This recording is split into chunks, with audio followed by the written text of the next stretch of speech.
trucks, welcome to the Rocket Money Kickoff. It's been tough sledding of late for Oklahoma State, but they've been in this spot before. 2 years ago, a rough start, they righted the ship. Ended up playing for the Big 12 championship. Last year, things fell apart. 0-9 in conference play, so head coach Mike Gundy overhauled his entire coaching staff in the offseason.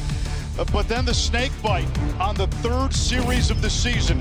Starting quarterback Hoss Haney breaks his foot. He's out indefinitely. Last time out against Oregon, the worst loss of the Gundy era, the worst for the program in more than a century. And it has fueled widespread speculation about Mike Gundy's future in Stillwater. Tonight, Gundy will turn to his backup quarterback, Zane Flores, making just his second career start. It is his third year with the program, but he hadn't played in a game until this season at this level. Now, Tulsa will also start its backup. Baylor Hayes makes his second straight start, third of his career. Starter Kirk Francis out of concussion protocol, but the coaching staff did not deem him completely ready for this game. And Hayes will have a former Cowboy to throw to and hand off to in Braylon Presley, coming back to Stillwater as a member of the Golden Hurricane. And East Schropp, the Heisman Trophy winner Andre Ware. We'll hear from Paul Carcaterra in a moment. Andre, in a season where Oklahoma State doesn't play Oklahoma, bedlam's brewing in these parts. Yeah, it really is. I mean, there are loud rumblings about Mike Gundy and his seat as the head coach of the Oklahoma State program. And I'll tell you this, he's a good football coach. He's won games, won a lot of games, and had successful seasons here. It would take him about 5 minutes if he were let go from this program to get his next job. Be careful what you wish for, because you may not reel this thing back in if you indeed go that direction. Tonight we're going to have two backup quarterbacks going, which means we expect a lot of the run game, and that's where today's Spotlight is, brought to you by Rocket Money. Yeah, Niche, for Tulsa, we'll see Dominic Richardson, and they will lean on him early and often through this ball game. Coordinator told us this week, that he would get about 20 touches, 20-plus touches when he's going. Boy, is he special to watch in Tulsa's offensive attack. He averages about 5.5 yards per carry on the season, and that's to go along with 2 touchdowns. On the other side for Oklahoma State, it's Rodney Fields Jr. He's finally healthy. He's back to being himself, and they're looking for some juice on the offensive side of it. He'll be looked upon to provide exactly that. 2 years ago, when the Cowboys were able to get the thing right, they turned to a running back and centered the offense around a guy named Ollie Gordon, who scored a touchdown for the Miami Dolphins last night. This has been the Rocket Money Kickoff.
The crowd at a Cowboy pep rally. In 2018, he played the saxophone during an Oklahoma State basketball promo, and he also shared with his sons his love for hunting rattlers. Mike Gundy, always authentic. That's a little bit too close to that snake for me.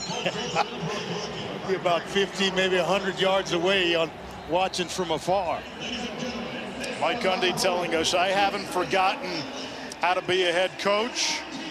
He's figured things out in the past, and however this thing ultimately ends, he has been one of the gems of college football over the years in terms of entertainment value. Tulsa won the toss, elected to defer, and Oklahoma State will bring it out to the 25-yard line. Zane Flores will make his second start. Cowboys coming off a bye, and Mike Gundy told us the theme was simplify. He said they got carried away trying to do too many things on both sides of the ball in that blowout loss to Oregon. Yeah, they thought maybe he would pick up the reins where Hoss Haney, who knew the entire system and could execute and run it, they thought they could do that with Zane Flores, but they scaled some things back, and he's been a lot sharper in practice this week. Little play action, and he finds Terrell Davis for a gain of 5. Davis last year at Division II Central Oklahoma had the most receiving yards of any player across all NCAA divisions. There were 1,600 yards on 109 receptions. A young man that can really, really excite this Oklahoma State crowd.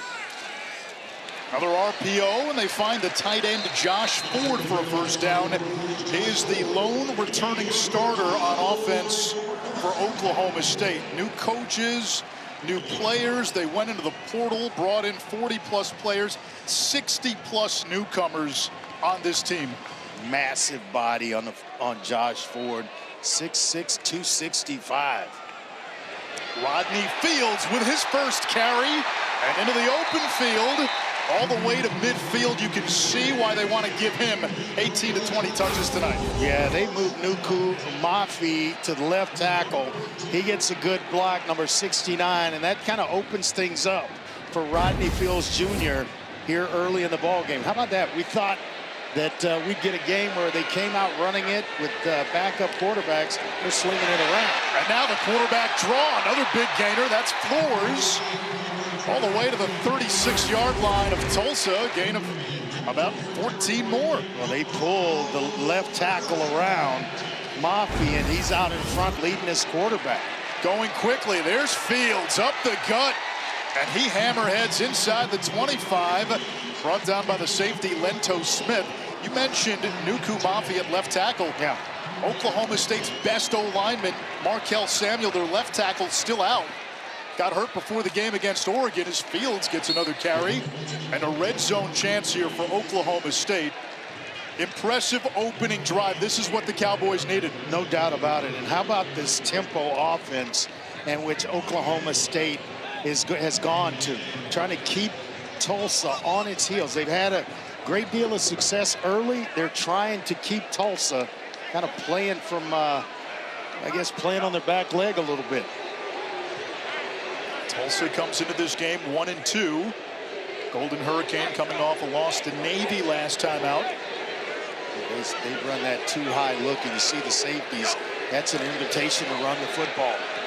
Flores to the air, to the end zone. Incomplete. Wanted Christian Fitzpatrick. He was covered by Elijah Green, who had 2 picks in the Navy game. He went to the weakness of the defense, which is when you have 2 safeties and they're playing zone, the middle of the field is one of the weaknesses of that look. And trying to get Zane Flores some easy throws where he can recognize that and then deliver the football on time. Big 3rd down and 6. Cowboys only 1 touchdown in the last 22 drives.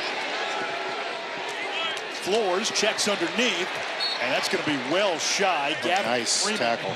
Team leading 7th reception, 4th down, and here comes the kicking team. It's Logan Ward. And it's Ray Coney with the tackle. He leads Tulsa in tackles this year with 36 coming into this ball game. He's the bell cow on defense for the Golden Hurricane. He averages 12 tackles per game. 35-yarder for Logan Ward. The kick is up and good. Oklahoma State Goes 9 plays, 57 yards on its opening drive, and comes away with 3.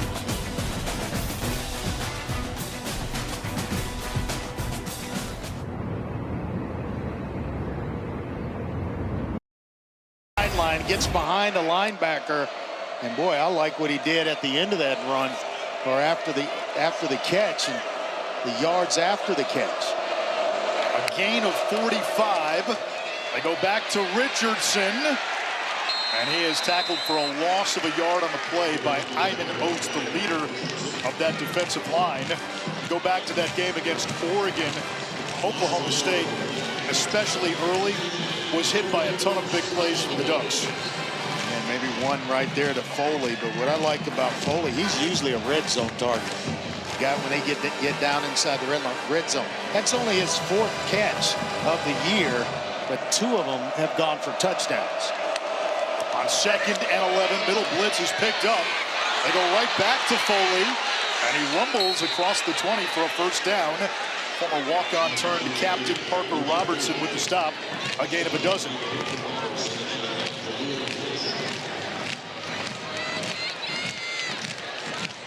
That's a nice job of recognizing coverage. He had 2 slot receivers there. Anish uncovered. And how about the youngster in Baylor Hayes, recognizing coverage, getting the ball out quickly. This is a nice responsive drive to what Oklahoma State was able to do. 2 tight ends into the game. Lucas went wide, looking for Richardson on the wheel. Oh, and he had him.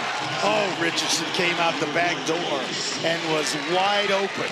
That's one that you have to, if you can, float over the defender and into the hands of Richardson, and there was no one out in front of him. Cam Smith knocked it away, potentially saving a touchdown.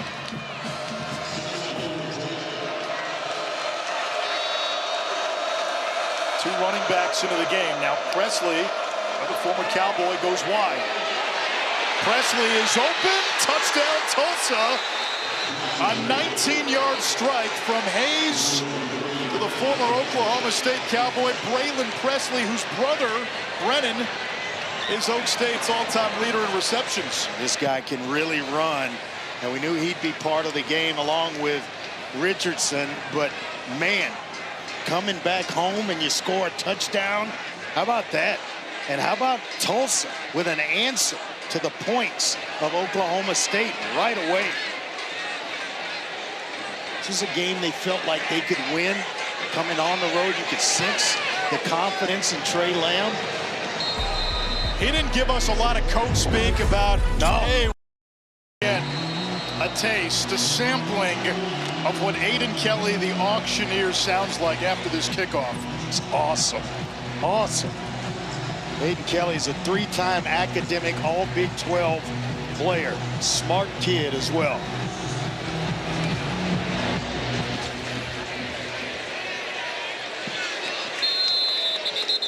A couple years ago, Anish and Andre, Aiden showed off his talent at a Cowboy basketball game. Check this out.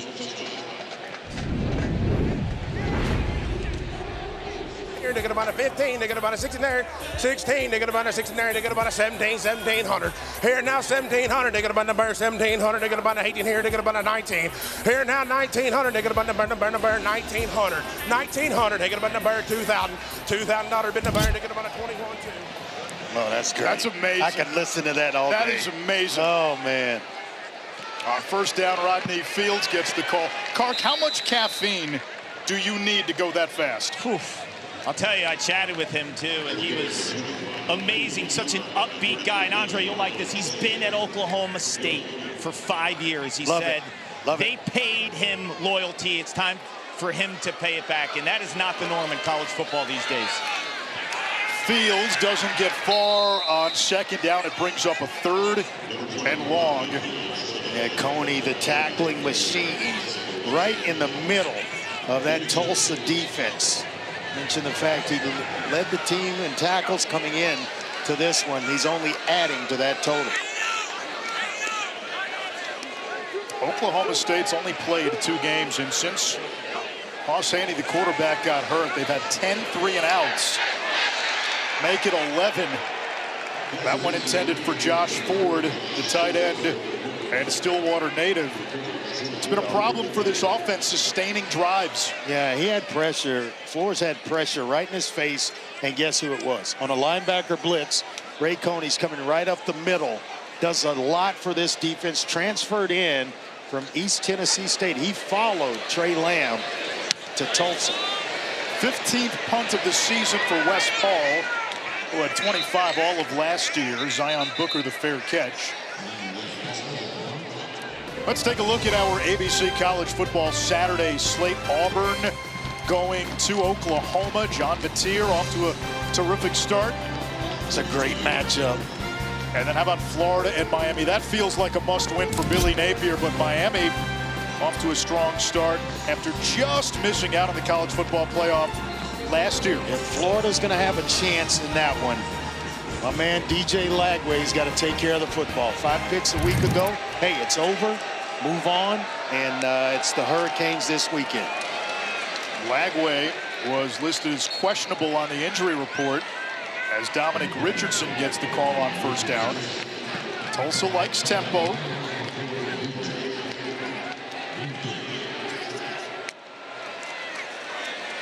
Another RPO, and they go right back to the tight end, Foley, his 3rd catch. You're right, Andre. He was known as a red zone guy. Yeah.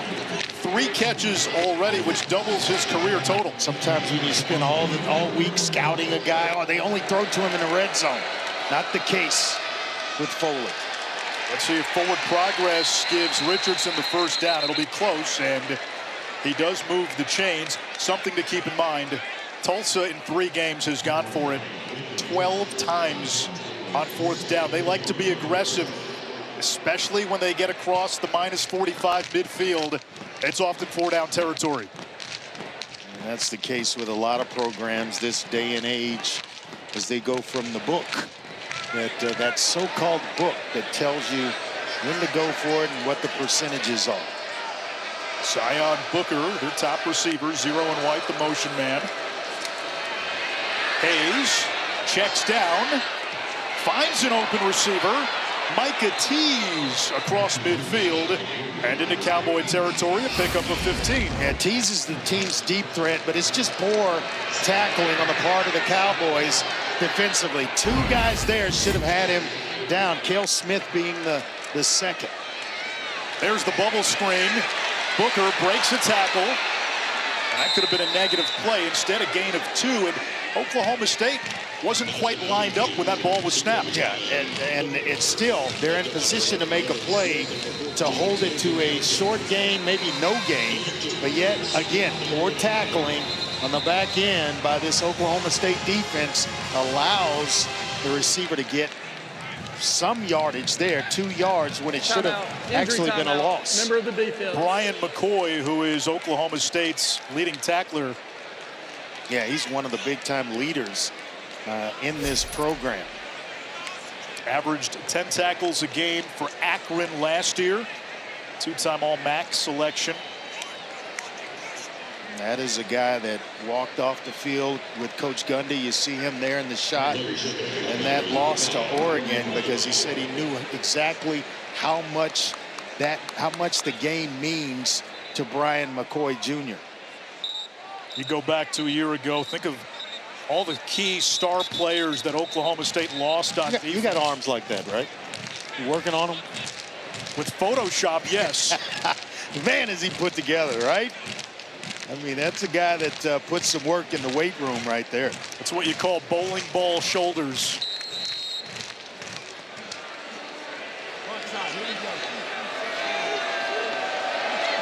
Second down and 8. Booker again in motion. On the ground. And it's Richardson once again. Ball came out at the end, but they say Richardson was down. Richardson came into the game averaging just a fraction under 100 yards per game.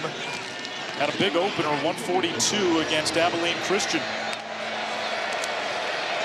Another RPO. They had an open receiver, and Hayes a little too hot for Booker. Yeah, it's a little bit hot and a little bit high, and it surprised Zion Booker. So 4th and 3, and no surprise, Tulsa 8 of 12 on 4th down will line up to go for it. They are giving some on-air shots. And what I mean by that, it's just uncovered receivers in the slot. And so you can essentially just raise up and give it to one. He'll pick up the first down. But now, Todd Grantham changing things up. Going to go a little bit press man, showing some pressure here. 2 backs in the game. The play fake. Hayes can run for it, picks up the first, and dives across the 30. You saw the defense in conflict, Andre. There's the downside of when you go man-to-man. If you don't get to the quarterback or keep him bottled up, now running lanes open up for a guy like Baylor Hayes. Mobile quarterbacks against man-to-man, they will eat you alive, forcing you to play 11 on 11. Malik Charles is down on both hands and knees for Oklahoma State.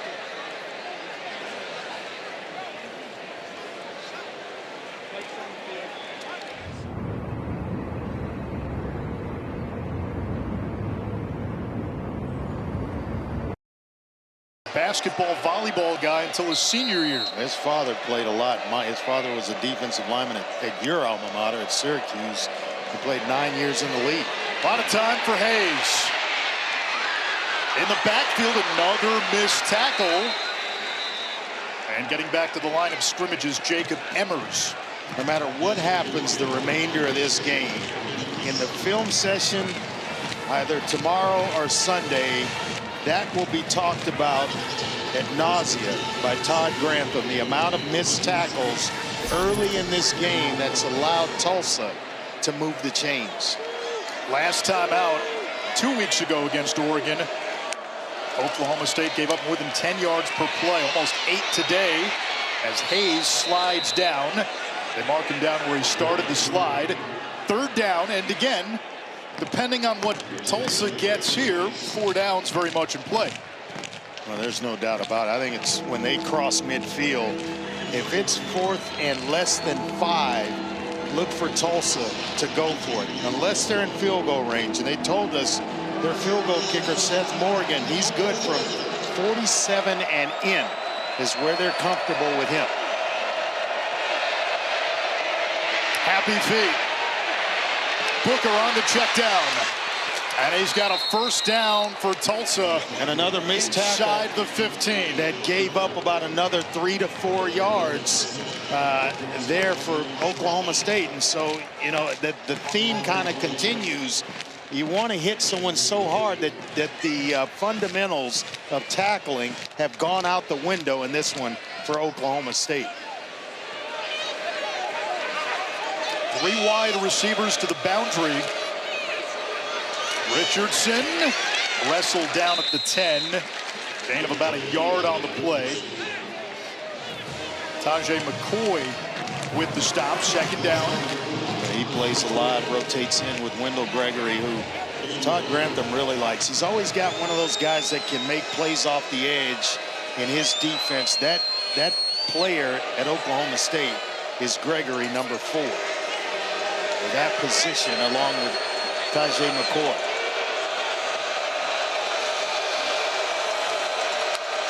Micah T's the motion man. Here's pressure, and that ball Mutombo'd back by Tajay McCoy. No. McCoy making plays in consecutive downs. Moving him around a little bit, letting him make some plays, and times that one just right. Not sure who Baylor Hayes was trying to get it to, because Zion Booker, who's trying to sneak out underneath the coverage or under the defense, he was being trailed by a linebacker. That might have been a blessing in disguise. 14th play of the drive. Pressure up the middle. Nothing going on for Zion Steptoe. The Purdue transfer, who moved from DB to wide receiver when he came to Tulsa. And here comes Seth Morgan and the kick team. And this is the distance in which he's pretty comfortable. 3 or 4 on the year. And his long is from 40 against Abilene Christian, their opening game of the season. A 27-yarder to make it a 7-point game.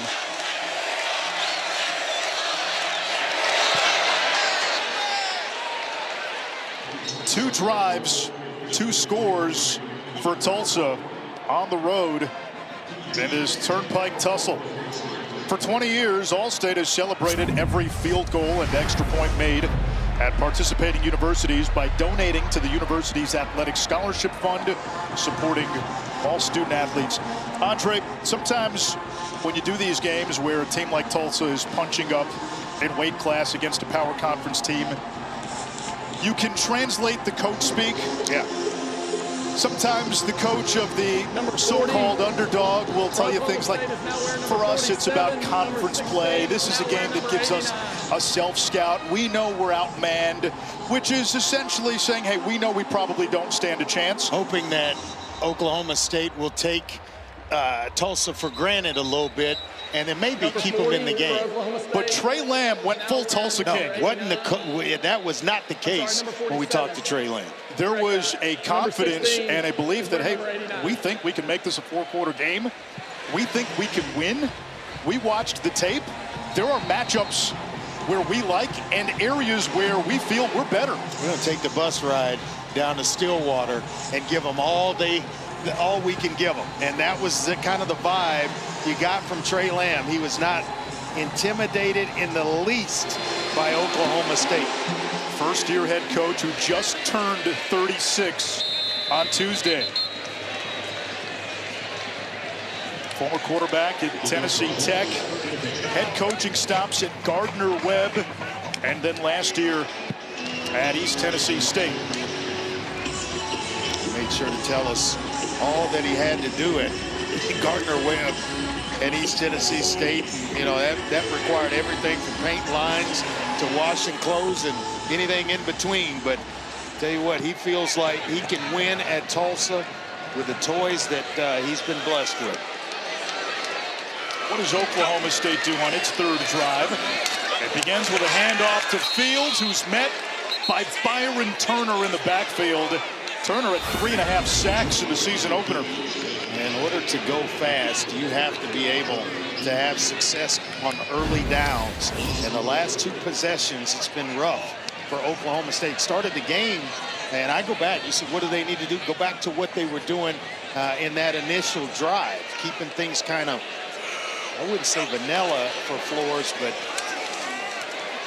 that will certainly help. Running between the tackles, getting some good movement and push up front, and then unleashing Rodney Fields Jr. On this Tulsa defense. When you have success, then you go right back to the tempo. 3rd down and long after the run by Fields. I'll tell you what tempo does after this snap and why I like it so much.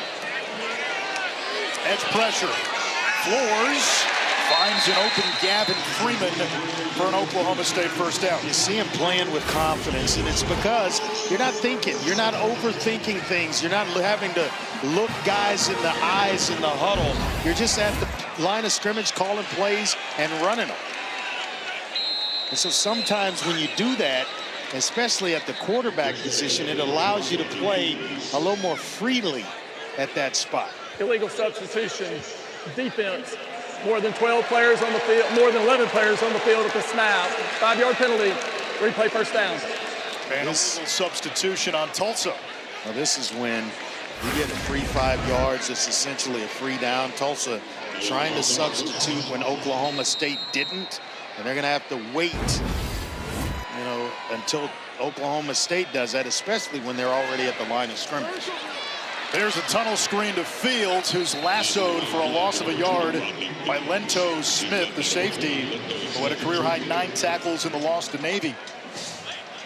Yeah, unless the ball is spotted towards your sideline, if you're Tulsa, you can't get guys on and off the field if Oklahoma State is trying to go tempo. But it was also an opportunity to take a shot down the field. On the fly sweep. Royal Capel, the true freshman. And he has enough for an Oklahoma State first down. You get 1st and 5, Anish. That's when I think you dial up a play for Gavin Freeman, Sam Jackson, Terrell Davis, one of those guys that can stretch the field. It's a free down. Go deep.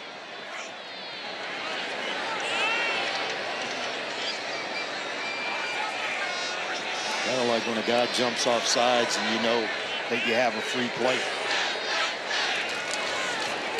On the ground. And not much there for Freddie Brock, the fourth.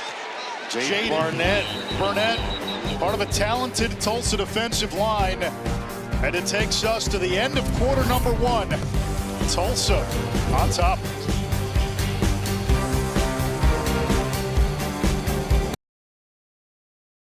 To complete that. Had a couple of blockers. And with his shiftiness and ability to make people miss, that may have been trouble for Tulsa. Trying to set up the screen. And they're going man-to-man across the board. Two-man. Two high safeties and man underneath. Press coverage. Draw play. And Fields only gets a yard. Let me tell you something, Anish. They are being dominated at the line of scrimmage. When you cannot run and execute a simple draw play against a 4-1 look. What I just described to you, two high safeties, man underneath, that leaves five guys, the 4 down lineman and just the middle linebacker. You should be able to execute a draw play because everybody's thinking pass rush. When you can't do that, it may be a long night. Another punt for Wes Paul, who has dynamite in his leg, but he's been a busy bee this year. Fair catch by Booker, made at the 12. It is week 3 of the NFL. Sunday Countdown begins at 10 a.m. Eastern on ESPN and the ESPN app. Monday Night Football this week. Andre, this could be a Super Bowl preview, Lions and Ravens. I'd like to see that Super Bowl. He played for Detroit. Lamar Jackson's at that big point fan now. of Lamar Jackson. He's won the 2 MVPs. You know, he and Josh Allen and that group of quarterbacks, can they win that elusive ring? My man John Morton dialing up 52 last weekend. And that was with Ben Johnson, now coaching the Bears. Braylon Presley with the call on first down. He has the lone touchdown in this game. So Oklahoma State on its opening drive, 9 plays, 57 yards, a field goal. Since then, 11 plays, 16 yards. Hayes ducks under pressure, buys time as a wide open man. It's Presley, who's their chameleon. They line him up at running back, at receiver, everywhere. Don't get it twisted. He's 5'6", 170 pounds, but he power cleans 375. That is a powerful youngster. And he squats almost 600 as Zion Booker with the reception. Booker came into this game averaging almost 8 catches per game, top 10 nationally. He is kind of a, talking about Presley, kind of a jack of all trades, a Swiss Army knife type player that they can line him up in the backfield. He's hard to see behind that big offensive line. And then as well, they can put him in the slot and throw him the ball as a slot receiver. So they get a lot out of him. Now Richardson, he's the hammer. Ran into his own man, big number 54, Cody Hornsby, and still picks up a first down. Big fella just took him and said, hey, I'm going to sling you forward. Since I can't throw a block for you, go ahead. Right there, just kind of slinging him forward for about 2 additional yards. It's like a subway turnstile. Transfer from Ewan Clark's alma mater at Syracuse. Was a 2-year starter at Grambling as well. Off the nickel blitz, it's picked up, downfield into coverage, almost picked.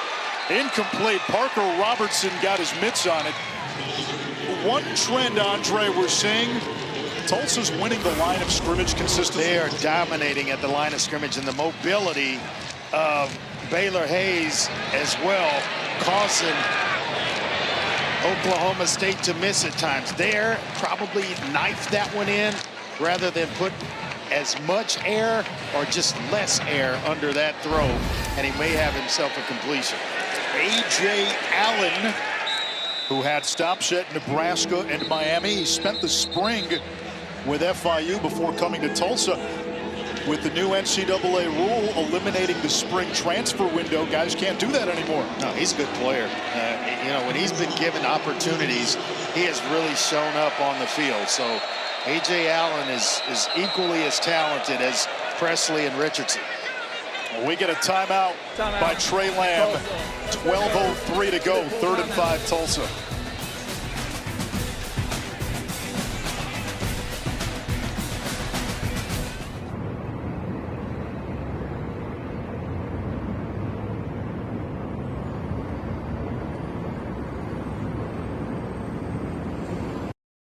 Francis, who is out tonight, but he's in to run the quarterback sneak or the push too.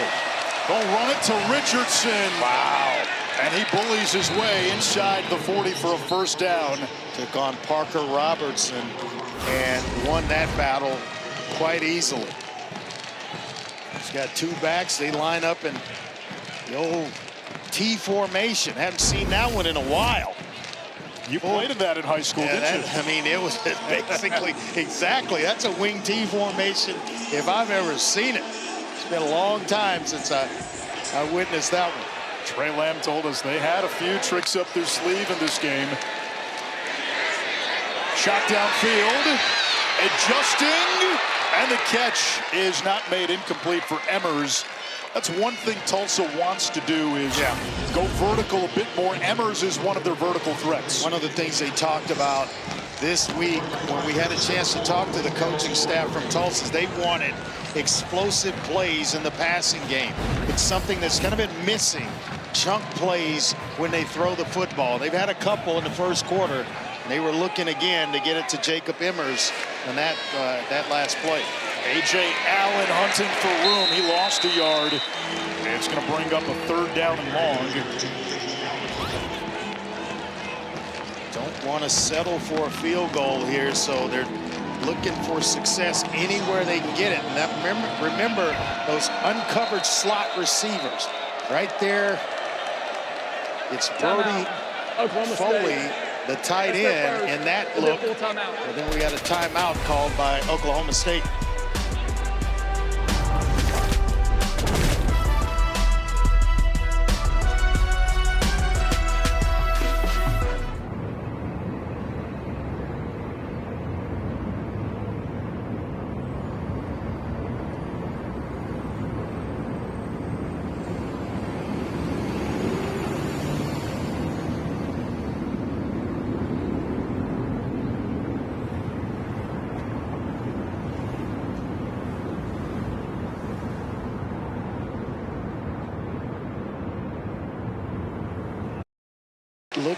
It looks close, but I have yet to see anything to overturn it.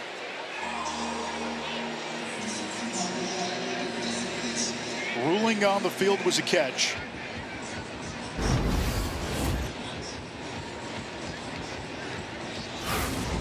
Let's bring in Matt Austin, our rules expert. Matt, do you see anything here to potentially overturn the call?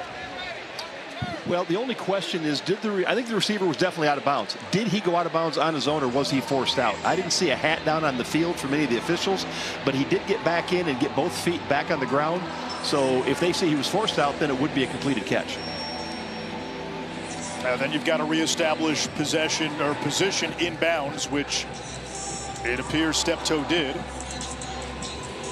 It's the right guy for the review. The receiver's name is Steptoe. It's a great football name too. Some guys, you know, when you get a quarterback named Gunner, that's a great name for a quarterback. Steptoe for a receiver, I like it.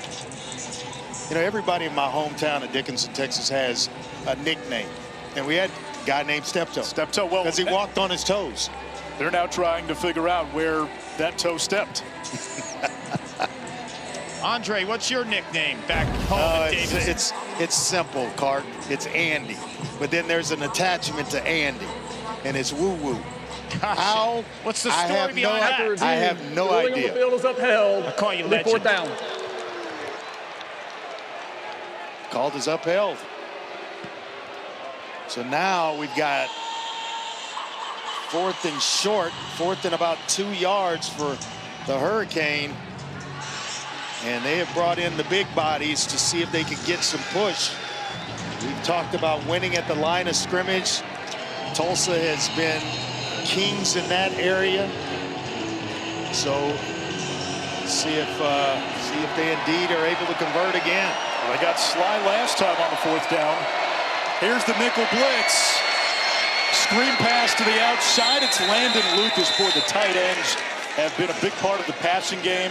Lucas with his first catch. Brody Foley has 3. Where Brad Robbins, the offensive coordinator for Tulsa, dialing up some stuff tonight. Got everybody thinking between the tackles. And now 3 of 3 on 4th down conversions for the Hurricane. What does that do to a defense when the opposition converts? You fight to get to 3rd and long or 3rd and whatever, and then you're trying to get yourself off the field. Hayes wisely flushes it toward his own sideline.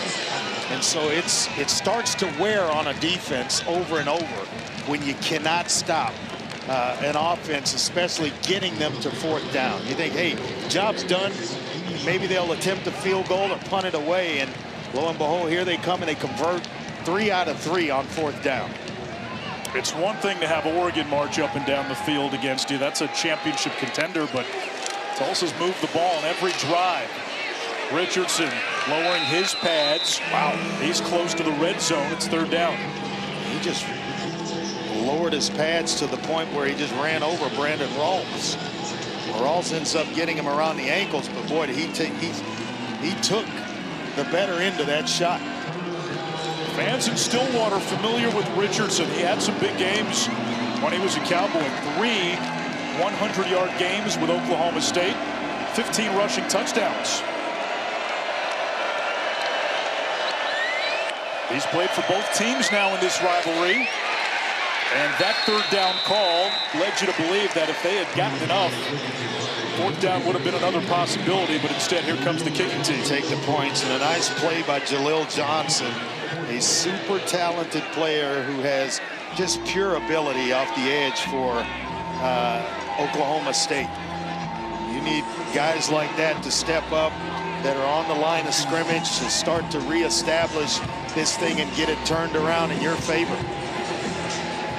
A 38-yarder for Seth Morgan, who has hit from 27. Hey, what else he's doing is shortening the game.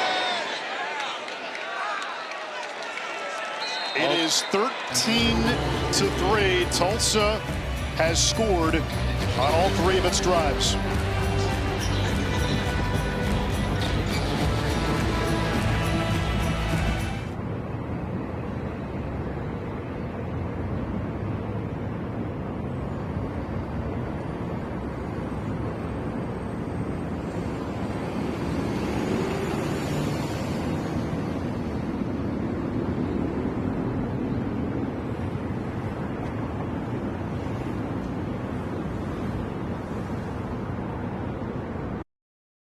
I don't think they do the grease trucks out in Piscataway anymore.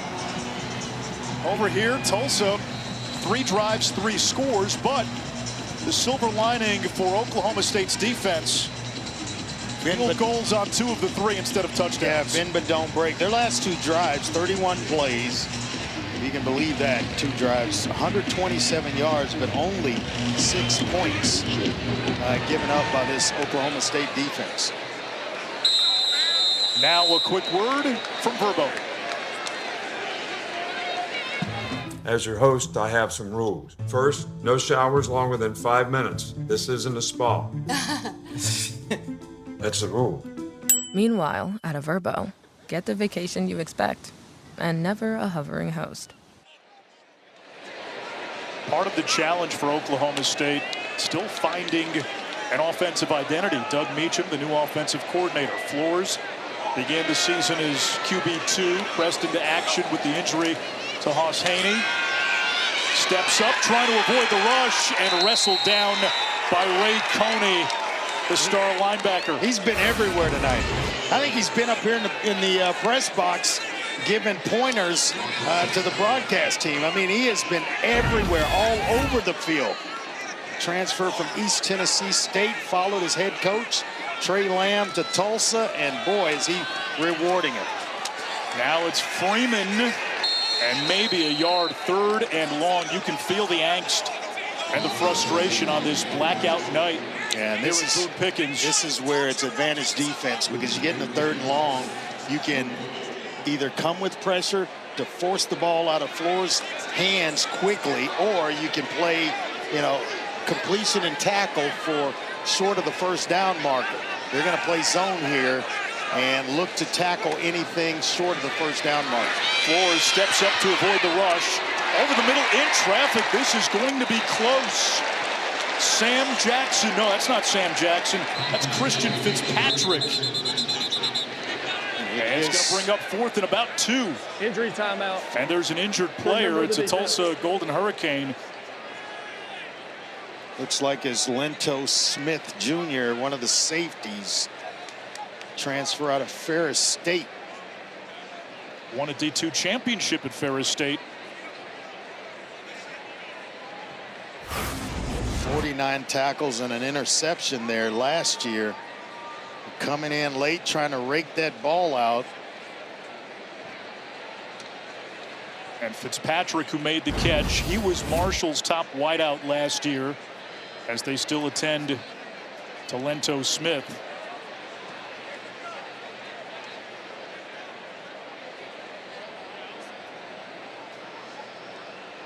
If you're Oklahoma State, this is minus territory. It's 4th and 2, given how this game has gone. Got to feel like Rodney Fields can touch the football here, right? I mean, their best offensive weapon, 20 and Rodney Fields, and then number 40, Josh Ford, the only returning starter to this Oklahoma State offense. Smith able to run off the field on his own. Is going forward even an option? No, it's not. West Paul will punt. Yeah, it's a smart decision. Mike Gundy has coached a lot of football, and this is the best decision. I don't care if the crowd's booing right now, but it'd be tough to come back from if they don't make it and Tulsa goes in to score.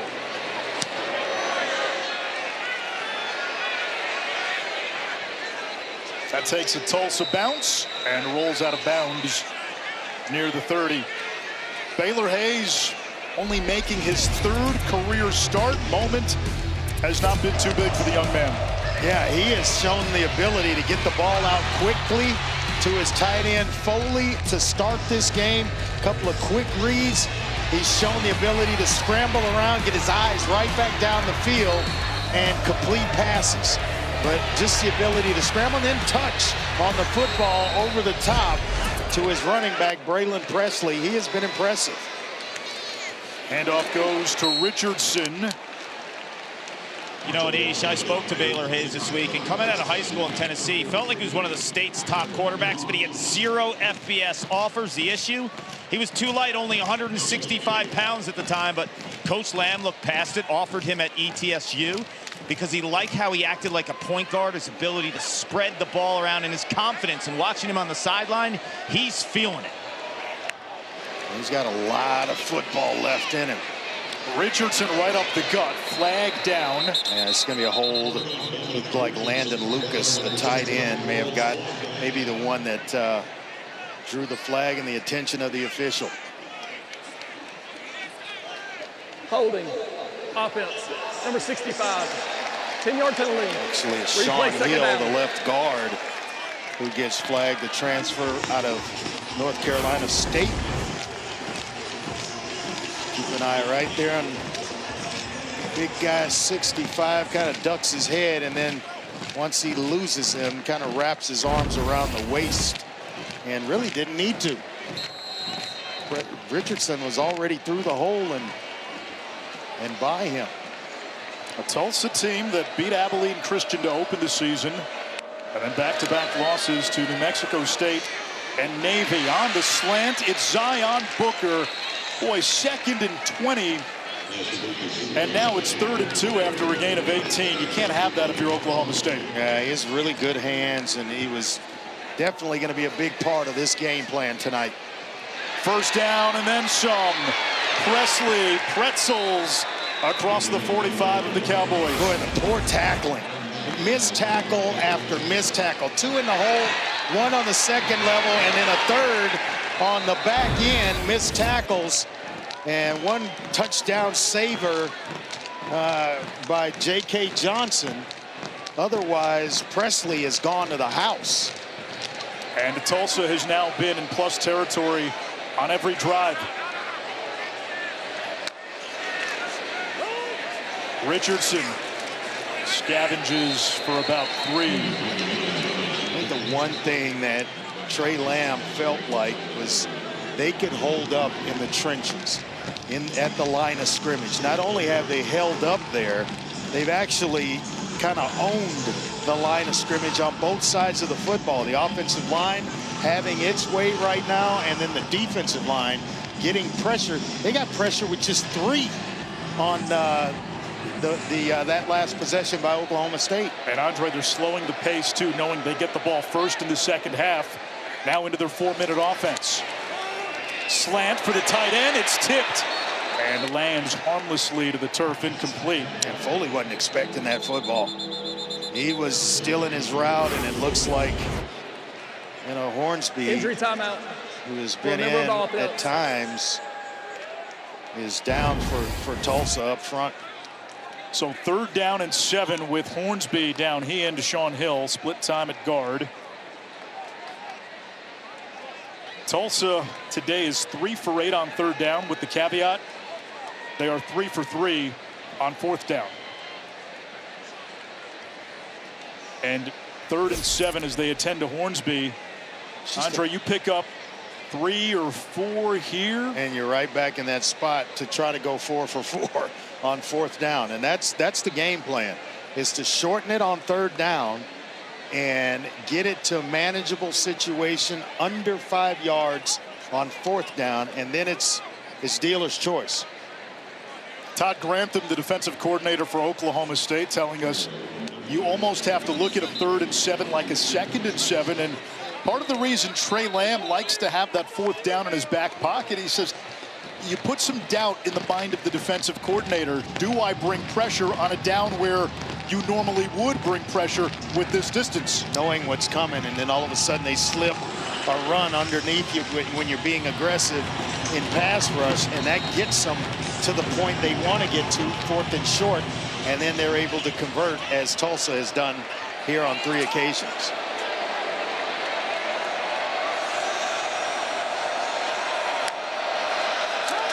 Edge pressure. Another slant, 1st down. Zion Booker, 5th catch already. One more, and he would, for the moment, tie Lewis Bond of Boston College for the national lead in receptions. And now off the 1st down, it looked like they were going back to tempo. A check with me from the sideline.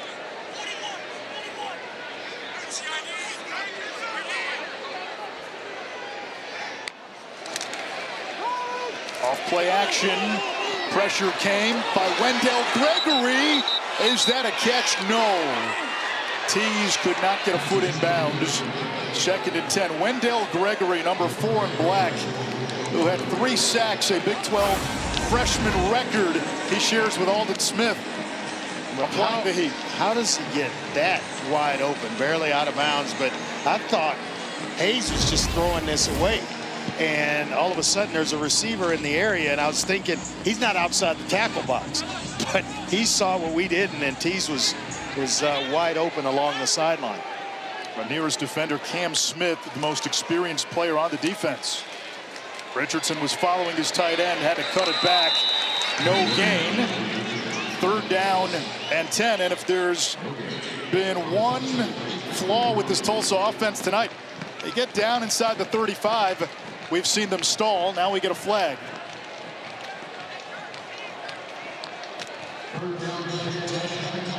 No flag.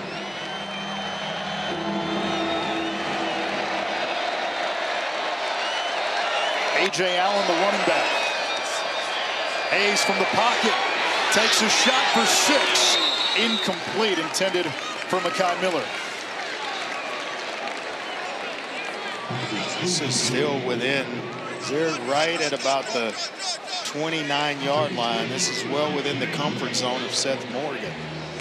He hit from 40 being as long, but Coach Lamb told us 47 is where he's comfortable with Morgan, and so they're going to line up and try one here. And it's from 47. 2 for 2 today.